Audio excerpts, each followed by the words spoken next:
This first situation was sent to me by somebody who's just beginning to read the Real Love books, so what we call a newbie. She says, my sister called me the other day and told me about a situation where she became irritated at her husband. They were sitting on the couch, just the two of them, so the woman who's writing, her sister, and her sister's husband were sitting on the couch. They were watching a movie on the laptop. Her husband had brought a rather great amount of snacks for himself.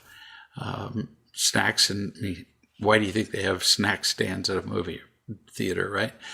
And he was eating it with great excitement and appetite. My sister is a health addict. This is in quotation marks. Very strict with what she does and doesn't eat. So my sister wasn't eating anything, but he was. She explained that she got irritated at him for nothing really, just because he was eating snacks. First question that occurs to me is why she didn't bring a big bowl of, I don't know, bran, something to eat. But she was irritated at him for eating snacks. But she kept it inside her. She didn't express it to him in any way. That was the end of her story. Except that she did express it to him. She doesn't think she did, but if he was paying attention at all, and he might not have been to anything but the movie, he would have noticed that she was irritated. It's hysterical that we say, I was furious at my children, my husband, my whatever, but I didn't show it. Right. We do show it. I promise you that her posture, her physical distance from him, her silence, just her intangible energy were all quite disapproving, and he felt it. So you continue. I started thinking, it's always about real love. She was empty and afraid. She got irritated because what he was telling her with his behavior was that he didn't care about her. No, not really. Just because she doesn't like Milk Duds, a candy, doesn't mean he has to suddenly hate Milk Duds. Just because she eats nothing but broccoli and hay doesn't mean he has to do the same. He wasn't making her eat what he was eating. He was just making his own choice. And we all get to do that. Now, when my choice interferes with somebody else making their choice. If, for example, he had said, you cannot eat broccoli in my presence while I'm eating my candy, yeah, then he might have been indicating that he didn't care about her, but he didn't do that. Donna and I are often in the same room, like many hours a day. Sometimes one of us is doing something more helpful or loving or serving or whatever than the other, either to the other one of us or for other people. But see, that's our choice to make. That's the business only of the person making the choice. I don't get to say if I think I'm doing something more productive, works the same way for her. Donna, I think it would be more productive if you would do this instead of that. So just because two people are in the same room doesn't mean they have to be doing the same thing. I don't get to choose what somebody else does, unless, of course, it's interfering with my choices, like they're choosing to hit me, in which case I can't choose to feel comfortable. You continue. He did not respect her decision to be healthy. This is really common, by the way, for people who first learn about real love. They think that they think in black and white. They think in opposites. So if unloving is this, then loving must be that. If unloving means you don't do anything that your husband wants, then loving means doing everything that he wants. No, it doesn't work like that at all. You don't know whether he respects her decision to be healthy. You didn't give any indication whether he did or not. He may respect her decision entirely. He may worship her eating healthy. He may even wish he could do it, but still not do it himself. There are many people whose whatever, exercise habits, whatever they do, I admire. I even sometimes wish a little bit I did more of, but clearly if I wished a lot, I would be doing it. You continue. He was eating and eating and eating without paying any attention to her as his movie partner. Again, no, that's not what real love is. And that's not your fault. You didn't know that. When you first come across a principle that you've never had any familiarity with, you don't know how to apply it. She was his movie partner, which means they would agree on the movie to watch. And as movie partners might do things like, I don't know, hold hands. In a touching moment in the movie, look over at their partner. But even that's not required. Being a movie partner just means you agreed on the same movie. That's it. Really. So they didn't agree to be eating partners. See, which is what you're attaching to this movie partner thing. If they were having dinner and he was in charge, which is fat chance that's going to happen with somebody who's health conscious, and all he brought was junk food to the meal. So they're going to have dinner and all he brings is sugared cereal. Yes, that would be disrespecting her, but he knows better than that. But that's not true in the circumstance you described. He wasn't put in charge of the food and ignored her. Had he been put in charge of the food and brought only junk food, then that might be disrespectful. Then he would just simply ask her, what would you like to bring? Actually, to be more realistic, he would say, bring what you like to eat, because I'll bet he doesn't know what she prefers. He just doesn't notice. You say, I would like to hear your thoughts on why she got irritated. Oh, well, there are lots of possible reasons. One, because he was obviously having fun in a way that she couldn't.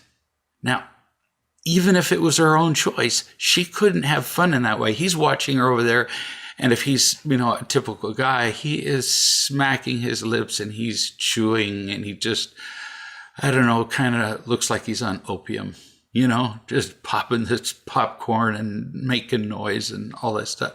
She was jealous of his fun. That's a very common reason to be irritated when somebody's doing something we don't like. Most likely, she wanted to control his choices.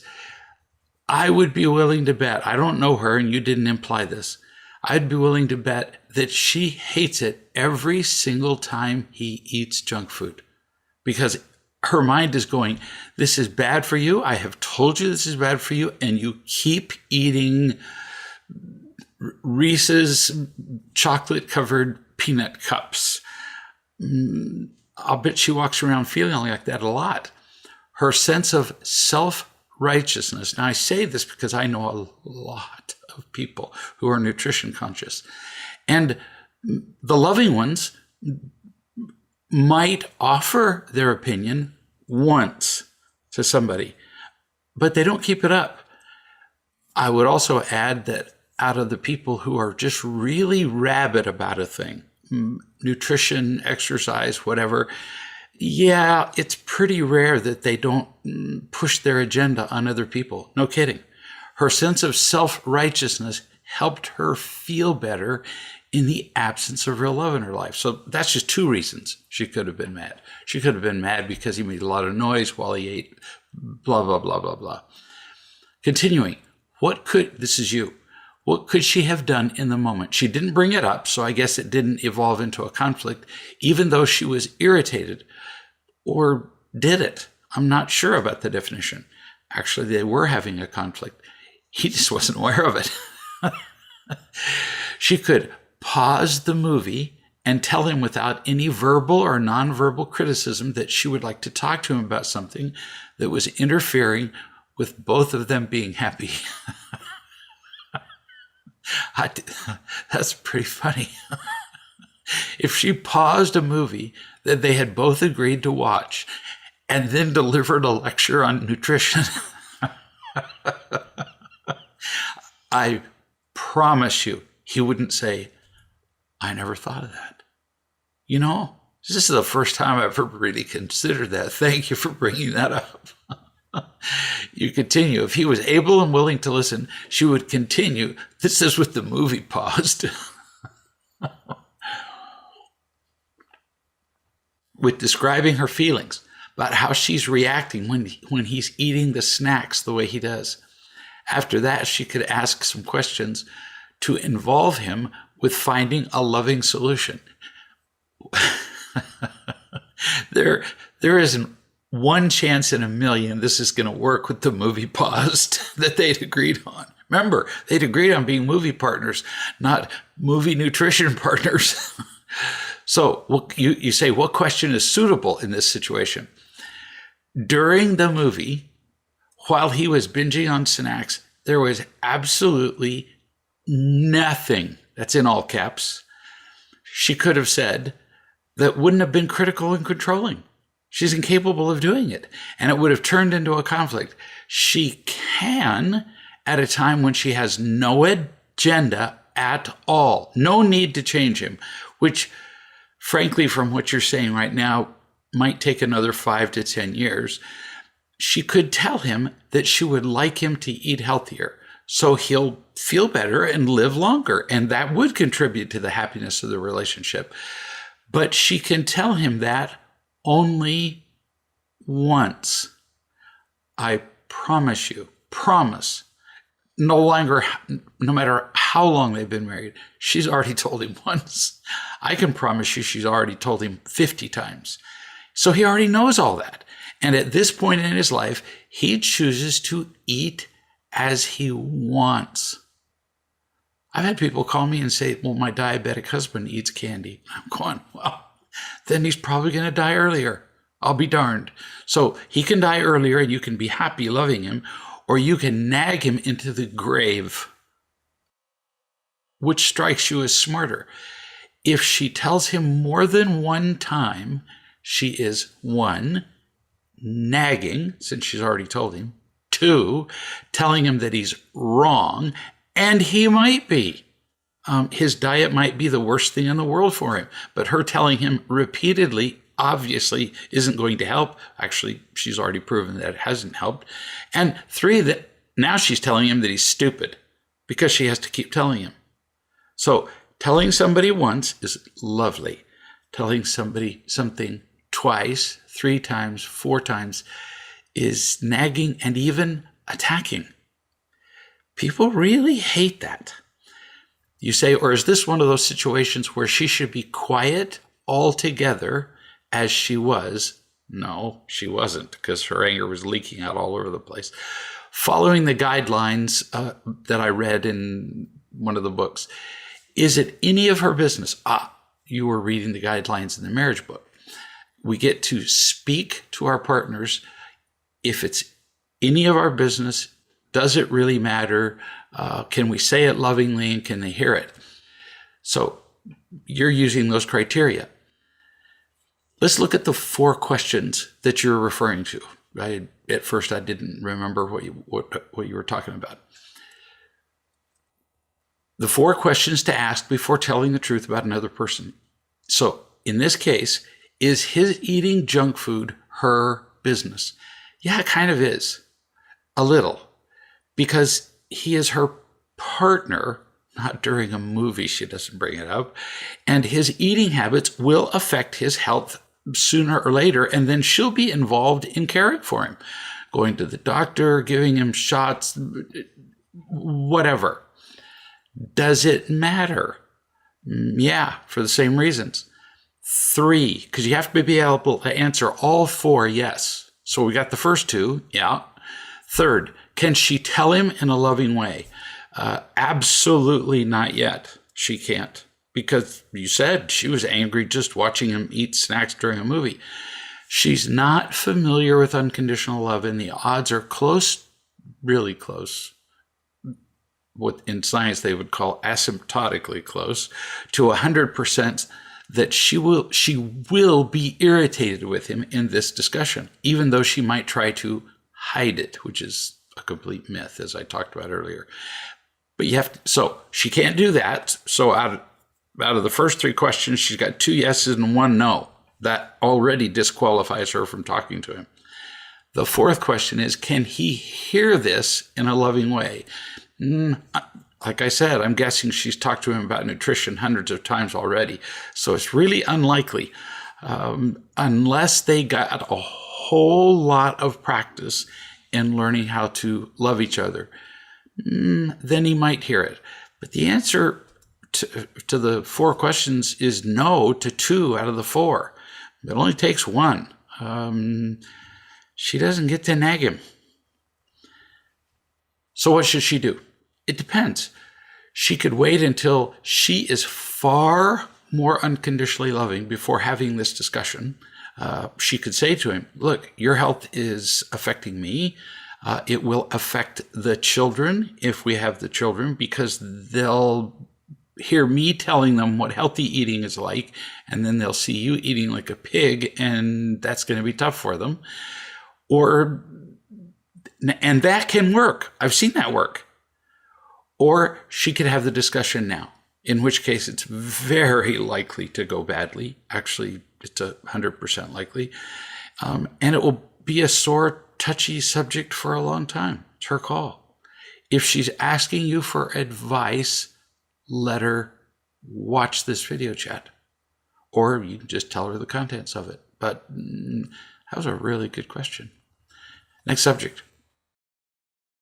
I know a 40-year-old man who has been housebound for at least 20 years. He's very afraid of people, to the point where he has a fairly terminal psychiatric diagnosis, the kind that you just don't get rid of. He's been under psychiatric care and on a wide variety of very powerful psychotropic drugs for 20 years. Once somebody gets certain diagnoses and they are on certain drugs, and they visit their doctor, the doctor just refills the prescription. And when he says, how are you doing? He just means, did you do any really crazy things since the last time that I saw you? They're not really asking about happiness, and they don't. On the whole, mental health care providers are simply trying to minimize outward symptoms. They're trying to minimize pain. They don't know anything about happiness themselves, so how are they going to help the people they care for to be happy? So this man began studying real love and getting loved. He gradually got off all his medications. His mind sharpened up considerably because the really powerful psychotropic medications affect thinking. The Russians often didn't, in the old days, the USSR, didn't put people in prison. They just put them in mental hospitals and gave them enough drugs that they turned them into drooling zombies. And the reason they did that was that there was no bars. You didn't have to have guards. You just gave them the drugs once a day. And they could get up and go to dinner at the right time and go to bed. They didn't have to guard them. This guy, without the drugs, his mind sharpened up. He acquired an actual sense of humor. He began to do things like read instead of sit around just fussing. He began to get out of the house. He began to talk to people by Skype. He signed up for a course at the local community college. Now, there is a place for psychiatric drugs. There is. There are people who really need them to function. Without them, they become dangerous to themselves and to others. But on the whole, psychiatrists and psychologists, I'm going to mostly talk about psychiatrists because they're the ones that prescribe the drugs, and I know a lot of them, place a diagnosis on someone, treat with the medications usually used, and then term treatment successful if the patient is no longer suicidal or having panic attacks or wanting to kill people. That's it. That's their criteria of success. Did you hear a single word about happiness in there? No. They're not even looking for that. They're not happy themselves. But some of those drugs always work to get rid of those symptoms because the drugs numb everything. They make you want to do nothing. So with a sufficient amount of certain drugs, people never kill themselves. They also never get out of their chairs. They just numb you out. Was this man raised in an abusive family? Because he was pretty crazy. No. But he was raised in a family that was filled with fear. Mom was afraid from morning to night of everything. I'm worried that this, I'm worried that that, I'm worried that, and she talked about it all the time. Dad was afraid of everything and everybody. So fear filled the house. So this kid grew up in an environment where he felt completely unsafe, even though he was never actually assaulted. You don't have to actually be hit. You just have to have the thought or sufficient evidence that you're probably going to be, or that something might happen. The scariest moments in horror films aren't when the vampire comes out or the axe murderer. It's right before, isn't it? When the whole audience is going, because the music is building up. I mean, watch the movie Psycho. It's when the movie builds up and it's right before the terrible thing happens. That's what scares people the most. That's what scared this kid literally to emotional death. Just fear. He wrote, "I'm seeing a great many changes in myself. There are times that I'm really happy. I catch myself smiling in the mirror. This is so much better than obsessive thoughts or spinning thoughts or constant fear. I've been reading some of the books you suggested and listening to video chats on the website. When I go out of the house, though, I do still get some intrusive thoughts about other people. Like yesterday on the bus, I had thoughts that people may be talking about me." He's been doing this for 20 plus years. And that's because it's a very old pattern, these frightened thoughts. So it's going to take time. You're just barely getting off the medication. You're just barely learning how to be a human. So it's going to take time and experience, feel loved. Now, about people talking to you, we know that's not true, don't we?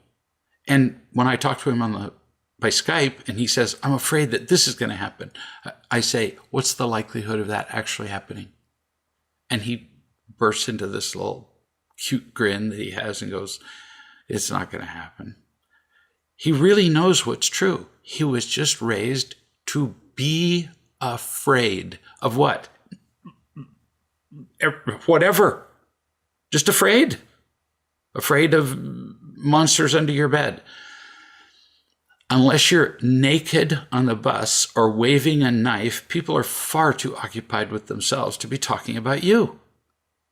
But you were raised to be afraid that they might be. And even, let's suppose somebody on the bus is talking about you. Fat chance. We wouldn't care because that person wouldn't know you anyway and their thoughts would be irrelevant. He continues, "Lately, I've been having intrusive thoughts about how other people may have mistreated me in the past." And honey, they might have. "But there is no comparison with the past. I talked to my brother today by Skype, and he said that I looked healthy and happy and great.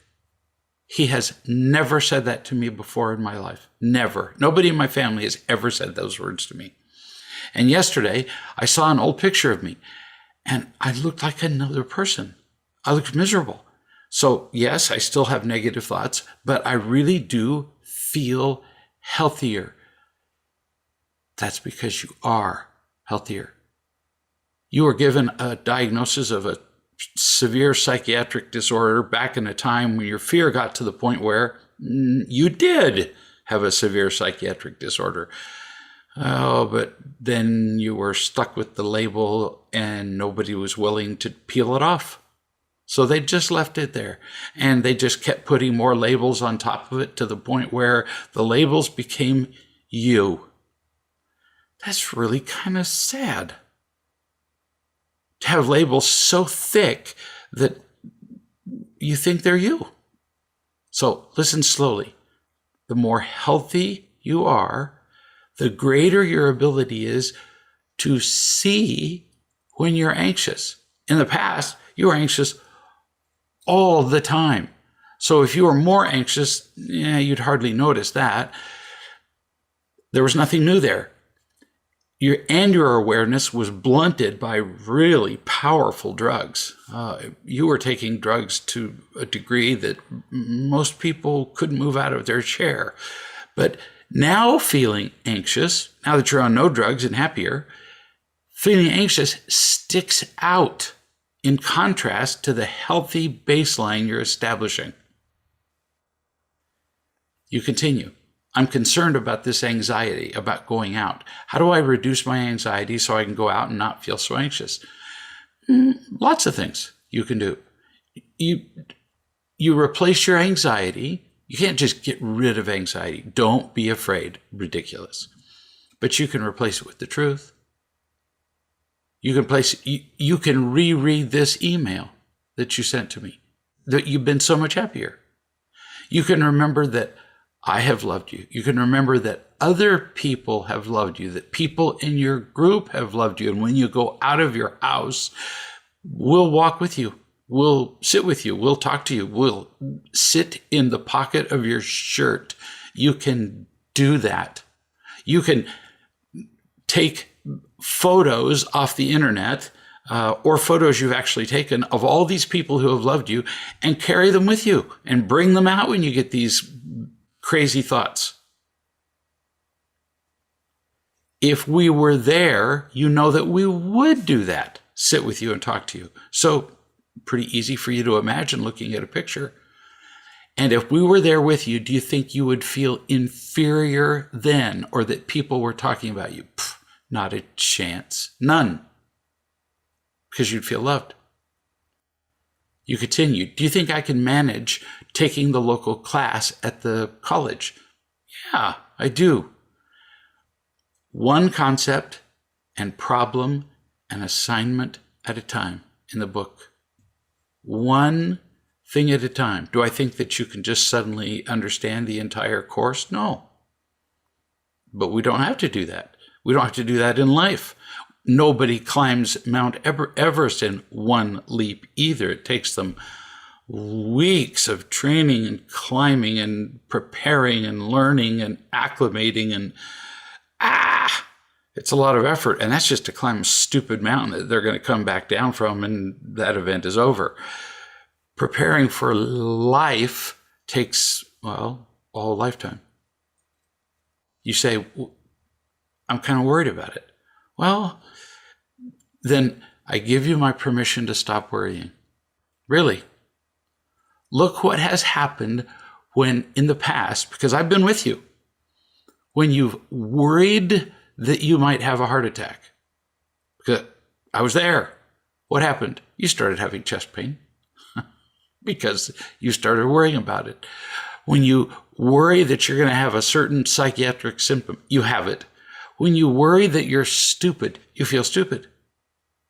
When you worry that other people will think you're too smart, then you start feeling too smart. This might sound silly to some people, but when you're raised in fear, you have fear of everything. So this man in one day will worry that he's too stupid and too smart because he's just been trained to be afraid of everything. It's all worthless waste of time, this fear. You're plenty smart enough. I know you well. You're smart enough. So too dumb, too smart becomes ridiculous. Life has been a struggle for you. And right now, you're winning. You're winning a life. There's no sense worrying now about all the ways that you can lose. Because if you do, You will. New subject. I got a phone call from a man who has been practicing real love for several years. He said, I remarried a couple of years ago. Fortunately, we read Real Love and Dating together before we married. Oh, give me a moment to enjoy hearing that. I'm not kidding. The divorce rate in the world would plummet if everybody read the Real Love and Dating book together at least once before they even contemplated getting married. And then after that, read Real Love and Marriage before they got married. Because if you really read Real Love and Dating and you do the exercises and you do the marriage book and the work that goes with it, yeah, it's pretty hard to be lying. It's pretty hard to go into a marriage where later you go, wow, I didn't know that about my partner. You continue. Because we read the book together, I can't tell you how many problems that prevented. Actually, you can tell me, and I believe you. And bless you, honey. Falling in love is a drug. Really. It's a drug, like morphine or any other narco. Everybody has known somebody who's just met somebody that they're crazy in love with. And it's like they've lost their mind. It's like they can't do any reasoning at all. I just watched a movie the other day, and at the end, Donna said, did you like the movie? I said, yeah, I really did. She said, do you remember any of the scenes in the movie? The movie, meaning, had you seen any of them before? And I said, no. She said, you saw the entire movie while you were recovering from your back surgery. Wow. I saw the entire thing, but I was on drugs for pain. I didn't remember a single character or scene or exchange of words, nothing. Drugs turn you into somebody else. Somebody sent me an email, and I responded during that time that I was in pain and on drugs, and I swore that I wouldn't respond to anybody's email without Donna reading it when I was taking drugs, but, well, apparently I forgot. Turning into another person and all. And it was hysterical. It didn't make any sense at all. There were some lines that just consisted of repetition of a single letter all the way across the line because I'd fallen asleep while I was writing. So why did I send such nonsense? I'm on narcotics for severe pain. It was way worse than the first time I had my back operated on. Why would I send such nonsense? Because one of the first things that goes when you use drugs is your ability to know how much you're impaired. Every drunk knows this, as do their friends. But somebody will say to the drunk who's had, half a gallon of vodka at the party, maybe you shouldn't drive. Oh, I'm fine. They're far from fine. Everybody knows that. But the person who says I'm fine really believes it. And I'm sorry I got off on a tangent a little bit. But it's similar with dating. You find somebody, you fall in love, you have no idea how impaired you are while you're about to make the decision that's going to affect you more than any other decision in your life. No kidding. The person you marry. That's the single most important decision you're going to make, and you make it while you're drunk. So back to the writer who only said that he started the marriage process by reading the dating book. So you continue. I've noticed that she uses the words I'm sorry excessively. A lot. Like every time she does anything that could even conceivably inconvenience anybody. I know just what you're talking about. I know people who use I'm sorry like some other people use or whatever as they're speaking. It's a space filler. It's a pause. Anytime their brain slows down for a second, they say sorry. Why?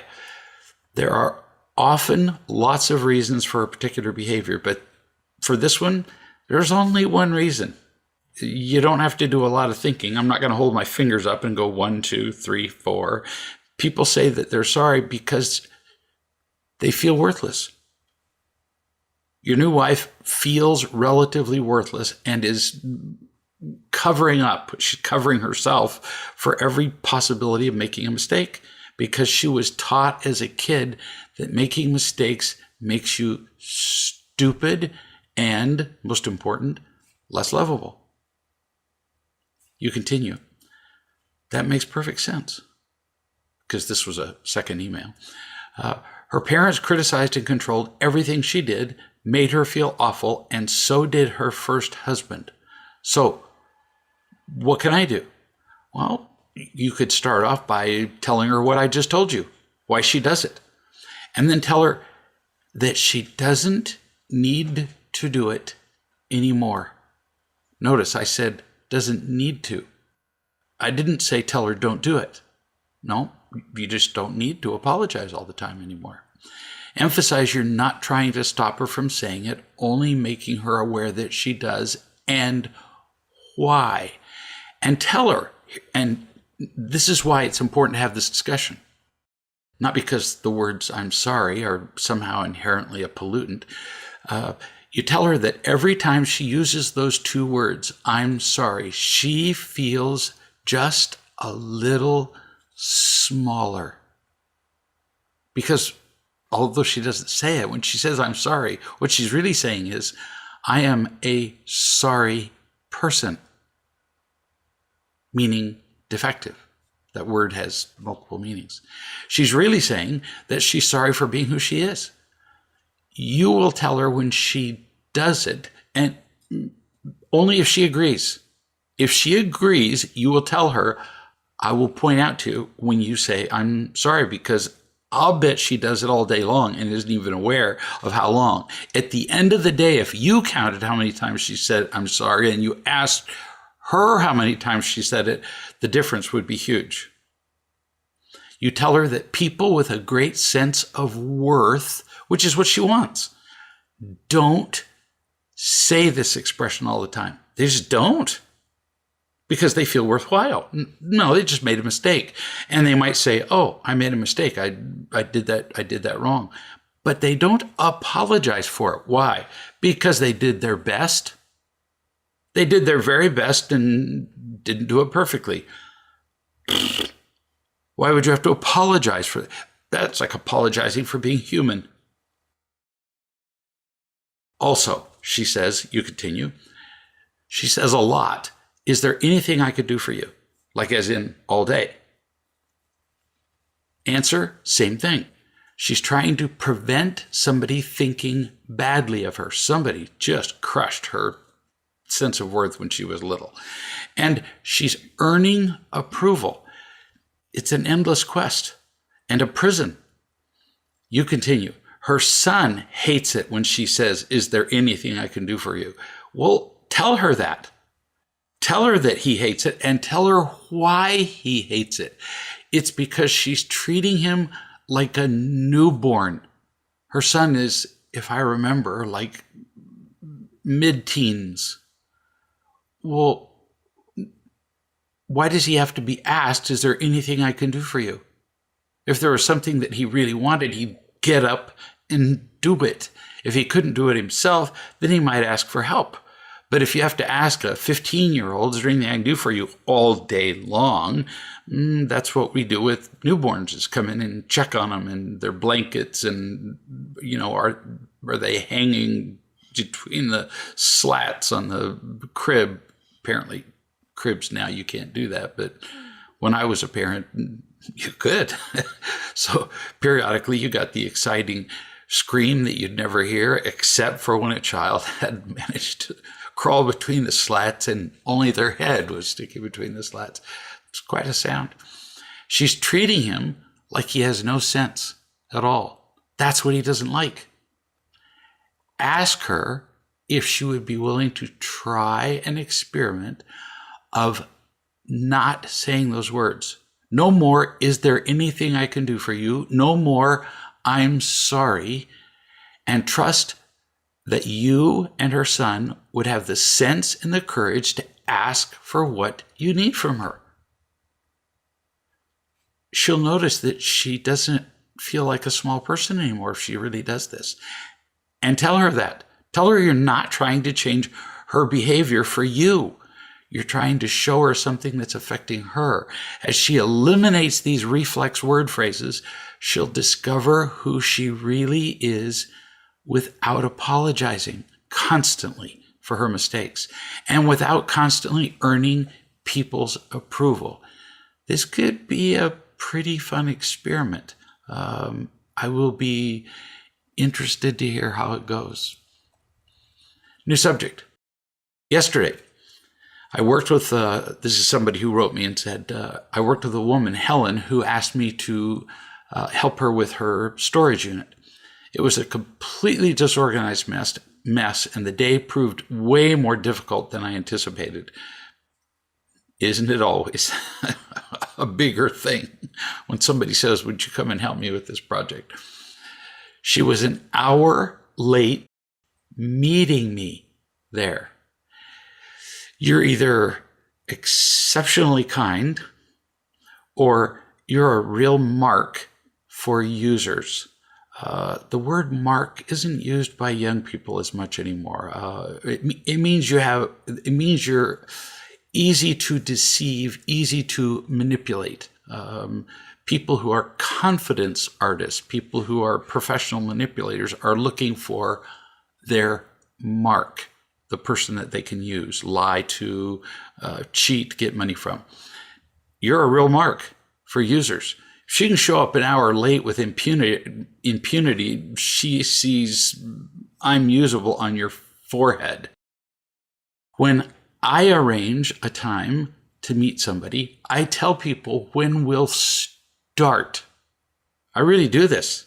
I say, we're going to start at 3 o'clock. And I tell them when I'll leave if they don't show up. I'm not joking. Ask anybody who knows me. It's not to be mean. I've just learned that if people don't show up, my number is 3 minutes. No kidding. If somebody doesn't show up I learned this from 20 years of being a surgeon.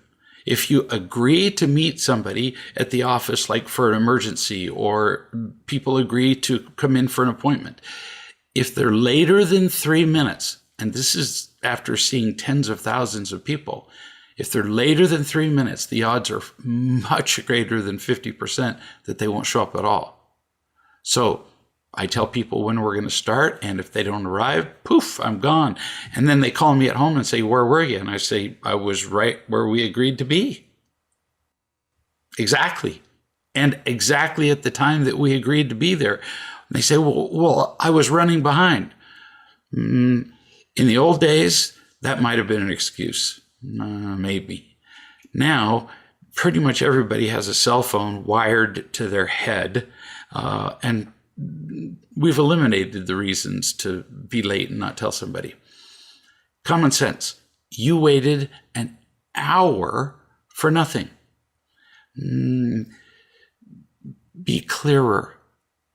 The fact that you're not clearer and that you would wait an hour is an unavoidable reflection of the worth that you feel for yourself. You continue. When she arrived, she had forgotten the key to the storage unit. And I'm thinking, well, of course. Anybody who'd be an hour late wouldn't have the key. And then she had to call maintenance to come with a bolt cutter to get in. So you're describing somebody who has a complete lack of consideration for your time and hers. Notice, in the first place, she's asking you, and you kind of fell for this, to help her organize her storage unit. I can think of maybe 1 or 2 exceptions in my life ever, but if somebody has a disorganized storage unit, that means that their house is so full and disorganized that they have to have another place to put all of their junk, which they never use. So you agreed to meet and help somebody that has already declared, I'm completely disorganized and I have no consideration for myself and others. This event is over, but you might consider that if that happens in the future. You say it went like that with almost everything. She would put responsibility on me to move things and decide what needed to be thrown away. So she's having you decide what she's going to keep. But every decision I made was wrong. So then she blamed me. Wow, kid, are you usable?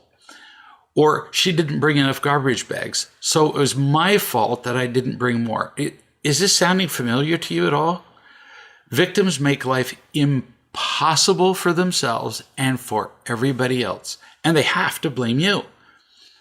Again, I almost apologize for saying it more than one time. You're quite a mark. You're quite usable. I have helped people move their stuff on uncounted occasions, to fill a moving van and move somewhere else. And there have been times that I've gotten there at the time that they appointed, and they hadn't packed a thing, nothing, to go into a truck. Before I had people come and help me pack a truck, there isn't a single thing left out in the house. Everything's in a box. Well, no problem. It's no problem for me because I have a sense of self-worth. If you don't, it's a problem because now you take their responsibilities as yours, and they're not. So after 15 minutes, and there are no boxes left, this is when I go to help somebody move, and we're using paper bags or plastic grocery sacks to load things into a truck. You can't stably load a truck with paper bags and plastic sacks. It's not possible. I just finally say, sorry, I came to load a truck, not to pack or find bags for things. Because that's what I was told. I was told that somebody needed help loading a truck. I didn't come to teach you to be an organized person. Now, I don't say that because that'd be kind of rude, but I do say I just came to help move and you're not ready. So maybe another day would be better for you. It's just way more difficult than I want to do. I don't blame them. I don't get upset, but I don't take responsibility for their lack of preparation. You do. What's the difference? My time is worthwhile to me. I'm worthwhile to me. You don't feel worthwhile, so you feel obligated to do whatever anybody else tells you to do, even though it's, in this case, pretty ridiculous. You said, at first I felt resentful toward Helen, but after seeing that I do many of the same things that she does, I felt compassion toward her and a desire to change myself.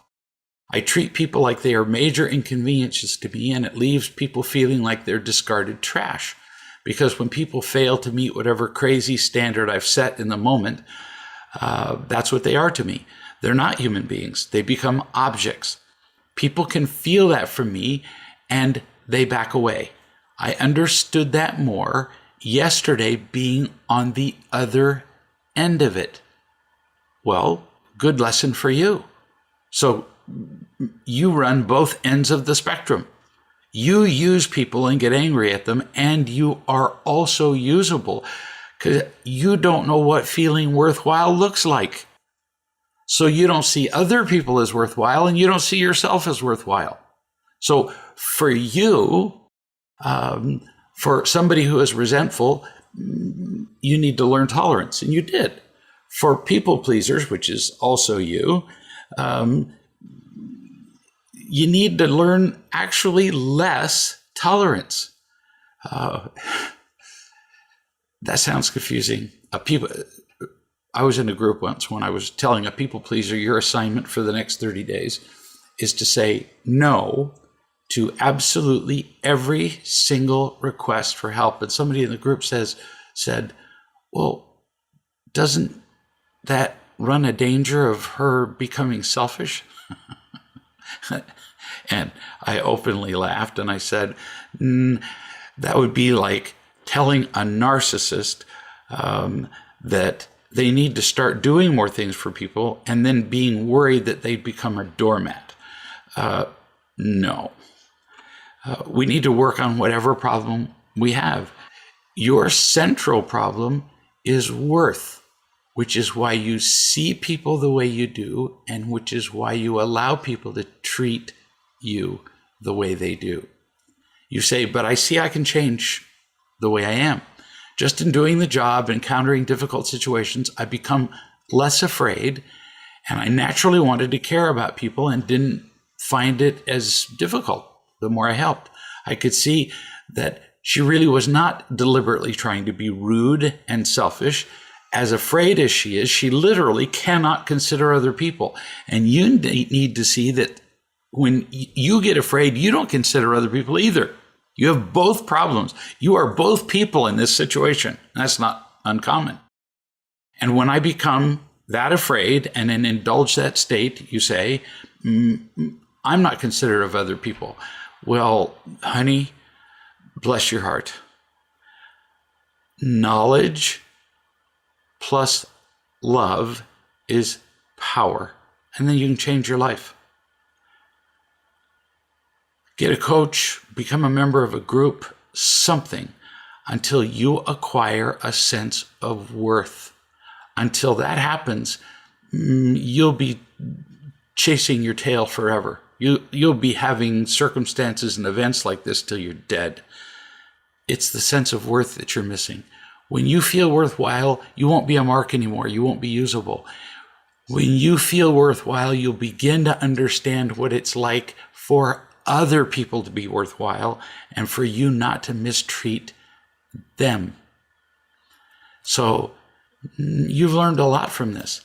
Now, if you go out and actually do something about it, it will change the rest of your life. In everything, with you and with everybody else on earth.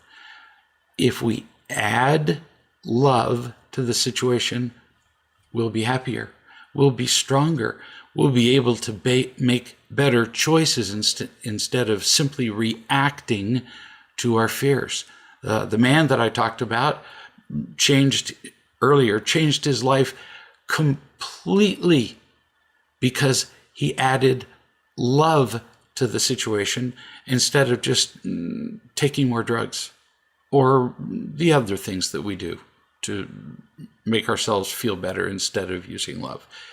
Love is the most powerful force in the universe. We'll see you in a week.